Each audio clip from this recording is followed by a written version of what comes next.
In the archives of history, some doors are best left unopened. Behind them lie truths that can shake the very foundations of what we believe. Today, we're going to open one of those doors. Welcome back to Secret Archives. We're here to dig through the dust of the past to uncover the stories that have been forgotten, suppressed, or deliberately hidden.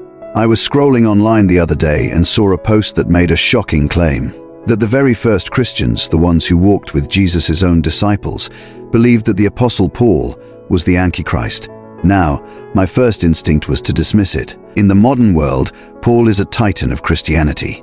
He's the author of nearly half the New Testament. He's the missionary who brought the faith to the world. To call him the Antichrist sounds like pure, unadulterated heresy. But the claim stuck with me, because in this archive, we don't deal in comfortable truths. We deal in evidence. So I started digging.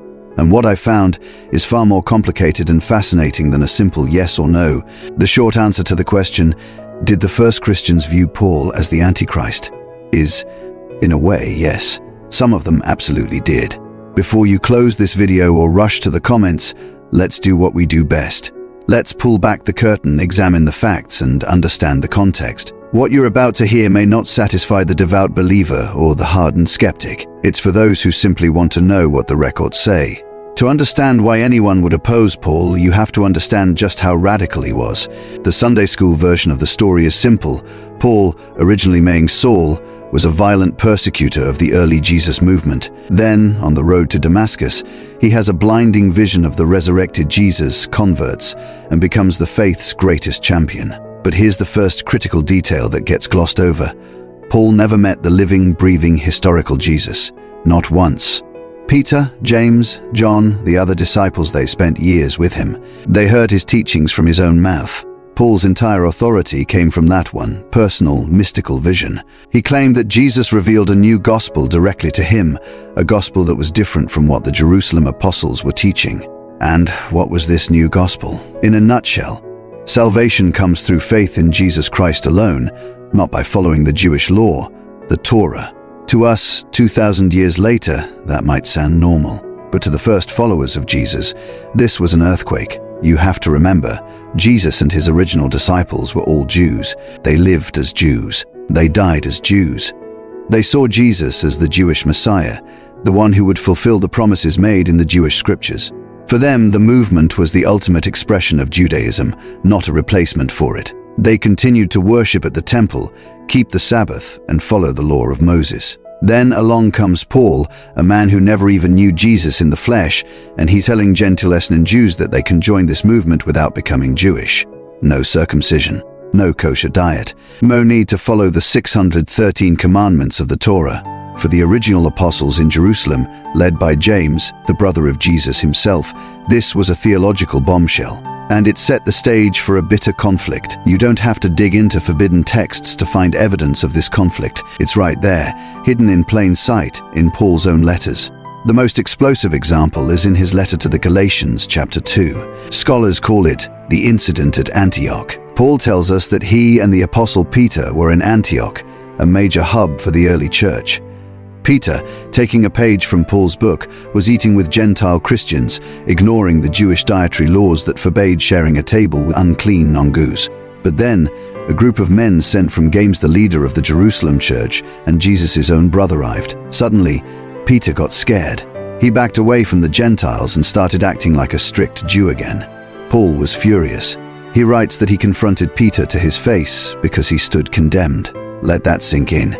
The man we call the first pope, Saint Peter, being publicly shamed by Paul for being a hypocrite. This wasn't just a squabble over dinner etiquette. This was a battle for the soul of Christianity.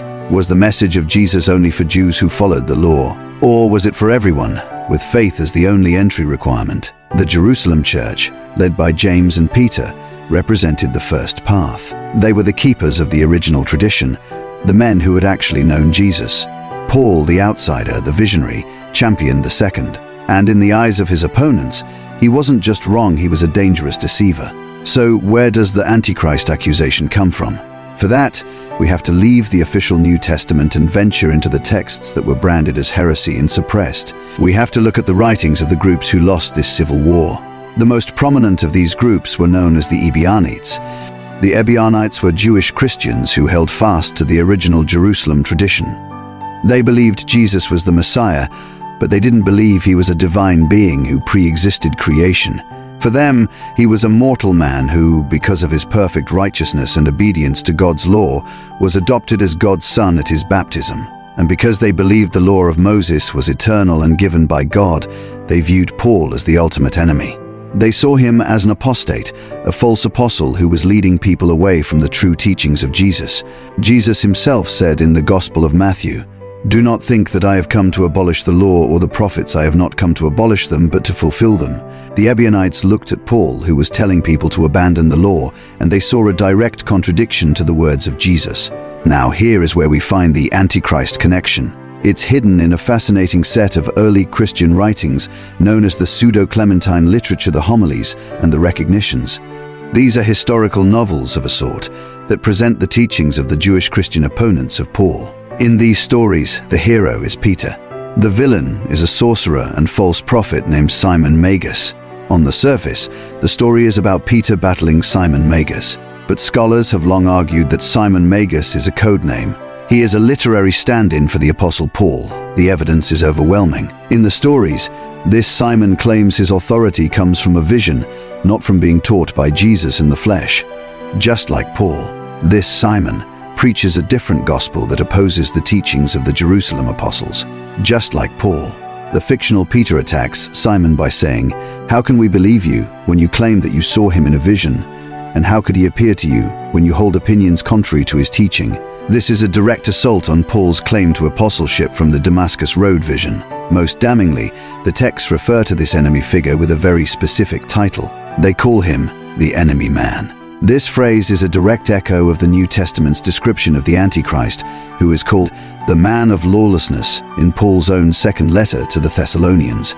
The Ebionites and other Jewish Christians were using the figure of Simon Magus as a mask to launch a full-scale attack on Paul's character and theology. They were accusing him of being the great deceiver, the arch-heretic, the enemy man, who came to undo the work of the true Messiah. To them, he was, for all intents and purposes, the Antichrist. So, if there was such a powerful opposition to Paul led by Jesus' own family and closest disciples, why is Paul the one we remember? Why is his version of Christianity the one that conquered the world, while the Ebionites are a footnote in theological textbooks? 3 main reasons. First, the destruction of Jerusalem. In 70 AD, the Roman army crushed a Jewish revolt and utterly destroyed the city of Jerusalem and its holy temple. This event wiped out the power base of the Jerusalem church. The Jewish Christian movement, with James at its head, was scattered and crippled. Its central authority was gone forever. Second, the appeal of Paul's message. Paul's gospel was simply a better product for the marketplace of the Roman Empire. Telling a Greek or a Roman that they could achieve salvation without undergoing painful circumcision and adopting a complex set of foreign dietary laws was a brilliant marketing move. It lowered the barrier to entry and made Christianity accessible and attractive to a massive non-Jewish audience. And third, and perhaps most importantly, history is written by the victors. Paul and his followers wrote things down. Paul's letters were copied, preserved, and circulated among the growing number of Gentile churches he founded. Decades later, when the leaders of what was becoming the mainstream church decided which books would be included in the New Testament, they chose the writings that supported their theology. Paul's letters formed the core of this new canon. The Gospels that were most popular in Pauline churches, like Luke, written by a companion of Paul, and John, with its high Christology, were elevated. The writings of the Ebionites and other groups were declared heresy, and most were destroyed or lost to time. What little we know of them comes from the quotes and attacks written by their enemies. The Pauline faction didn't just win the argument, they got to edit the history books and, in some cases, burn the pages they didn't like. So, let's return to our original question. Was Paul the Antichrist according to the first Christians? No, not to all of them. To the thousands of Gentiles he converted, he was a spiritual father and a hero. To the later church fathers who built a global religion on his theology, he was a saint. But to a significant, powerful, and very early group of Christians, the ones who were ethnically and theologically closest to Jesus himself, he was a corrupter, a false apostle, the enemy man. They saw his gospel of faith without works as a betrayal of everything Jesus and the law of God stood for. The story of early Christianity isn't a simple tale of harmony and unity. It was a chaotic, messy, and often bitter struggle between competing visions of what the message of Jesus was supposed to be. The New Testament that we read today is not a complete record of that struggle. It is the product of the winning side. By digging in the archives, by looking at the forbidden texts, we see the ghosts of those who lost. We hear the faint echoes of their arguments, their beliefs, and their warnings. Paul, a visionary who ensured Christianity's survival, or its first and most successful heretic. The archives present the evidence, but the final verdict, that is for you to decide. Subscribe for more.